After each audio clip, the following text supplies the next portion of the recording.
Hello everyone, my name is Payal Shushankar Patil. Today's date is 18 September 2024 and my topic name is Object Oriented Programming, that is OOPS. In Java, it is one of the most fundamental paradigm for structuring software application. The main idea behind OOPS is to organize software around object rather than functions and logic.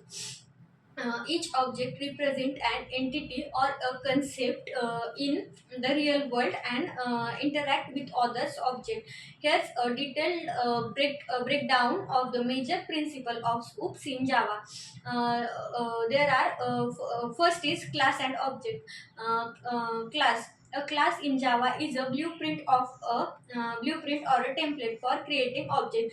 It defines the attribute, properties, and behaviors methods that is the object of that class will have. A class itself doesn't consumer memory is allocated when object instance of the class are created. Object and object is an instance of a class. It represent a specific entity with concrete value for its attributes. For example, if car is a class, then an object of that class might be a particular car.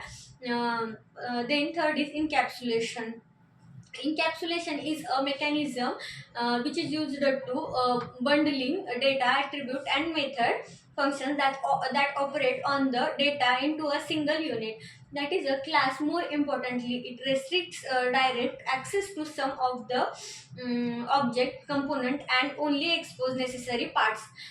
Then in Java, this is achieved using access modifiers, that is private, protected, public. By making a class field private, they are hidden from outside access, and public method generate getters and setters are used to control the access to them.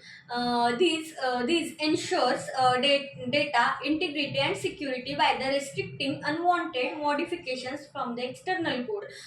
Then benefits of encapsulation: protect the integrity of the data, makes code modular, easy to debug and maintain, hides complexity, and only expose what is necessary.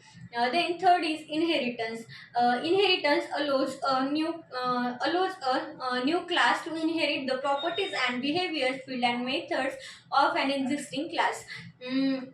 The existing class is called the superclass or the parent class, and the new class is called the subclass or child class.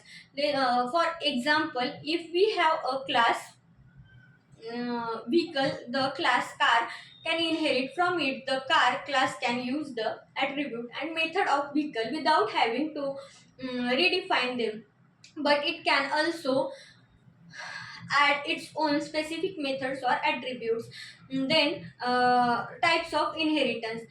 In Java, a single inheritance, multiple inheritance, multi-level inheritance, hybrid inheritance, and hierarchical inheritance, that is are part of the inheritance.